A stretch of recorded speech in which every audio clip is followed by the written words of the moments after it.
കേരള രാഷ്ട്രീയത്തിലെ leader K Karunakaran വിടവാങ്ങിയിട്ട് ഇന്ന് 15 വർഷം. പ്രതിഭാശാലിയും രാഷ്ട്രതന്ത്രജ്ഞനുമായ കെ കരുണാകരന്റെ അഭാവം 1.5 പതിറ്റാണ്ടിന് ശേഷവും കോൺഗ്രസിന് നികത്താനായിട്ടില്ല എന്നതാണ് യാഥാർത്ഥ്യം.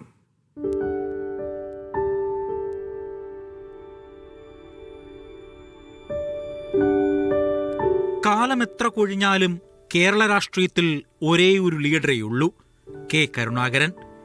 2010 ഡിസംബർ 23-നായിരുന്നു 92-ാം വയസ്സിൽ കെ കരുണാകരൻ വിട പറഞ്ഞത്.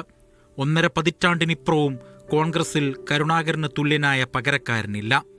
4 തവണ മുഖ്യമന്ത്രി, ഒരു നിയമസഭയുടെ കാലാവധി തികച്ച ആദ്യ കോൺഗ്രസ് മുഖ്യമന്ത്രി, INTUCയുടെ സ്ഥാപക നേതാവ് എന്നിങ്ങനെ കെ കരുണാകരന് മാത്രം അവകാശപ്പെടാൻ കഴിയുന്ന ഒട്ടേറെ പടവുകൾ. 1967 നിയമസഭയിൽ കോൺഗ്രസ് വെറും 9 അംഗങ്ങളായി ചുരുങ്ങിയ കാലത്താണ് കെ കരുണാകരൻ കോൺഗ്രസിന്റെ നിയമസഭാ കക്ഷി നേതാവാകുന്നത്. ഒരു അംബാസഡർ കാറിൽ യാത്ര ചെയ്യാവുന്നത്ര അംഗബലം മാത്രമുണ്ടായിരുന്ന കോൺഗ്രസിനെ പിന്നീട് നയിച്ചത് കരുണാകരന്റെ കുശാഗ്രഹ ബുദ്ധിയായിരുന്നു. കോൺഗ്രസ് പാർട്ടി തന്നെ ഇല്ലാതാക്കുമോ എന്ന് ഭയപ്പെട്ട കാലത്ത് പിന്നീട് കണ്ടത് ഭരണപാഠവും ആജ്ഞാശക്തിയും ജനകീയ ഇടപെടലുമായി കോൺഗ്രസിന് പുനർജീവൻ നൽകുന്ന ലീഡറിന്റെ ഉദയമായിരുന്നു. ഐക്യജനാധിപത്യ മുന്നണിയുടെ ശില്പിയായി കോൺഗ്രസിന്റെയും കേരളത്തിന്റെയും രാഷ്ട്രീയ ദിശാ ചാണക്യതന്ത്രങ്ങളിലൂടെ കരുണാകരൻ മാറ്റിയെഴുതി. ജനിച്ചത് കണ്ണൂരാണെങ്കിലും തൃശൂരിന്റെ മണ്ണിലായിരുന്നു രാഷ്ട്രീയ പോരാട്ടം. തുടർച്ചയായ ജയവും പരാജയവും ഏറ്റുവാങ്ങിയ പോരാളി.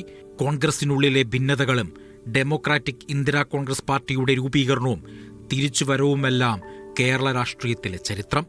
കൊച്ചി നെടുമ്പാശ്ശേരി വിമാനത്താവളം, കൊച്ചി ജവഹർലാൽ നെഹ്റു സ്റ്റേഡിയം, ഗോശ്രീ പാലം പദ്ധതി, Rajiv Gandhi indoor stadium, Kayamkulam NTPC, Kerala സംസ്ഥാന ചലച്ചിത്ര വികസന corporation, Guruvayur railway line, Ezhimala നാവിക അക്കാദമി, കാലടി സംസ്കൃത സർവകലാശാല, മഹാത്മാഗാന്ധി സർവകലാശാല, തിരുവനന്തപുരം റീജിയണൽ ക്യാൻസർ സെന്റർ തുടങ്ങി ദീർഘവീക്ഷണത്തോടെ നടപ്പാക്കിയ വികസന പദ്ധതികൾ കെ കരുണാകരന്റെ സംഭാവനകൾ.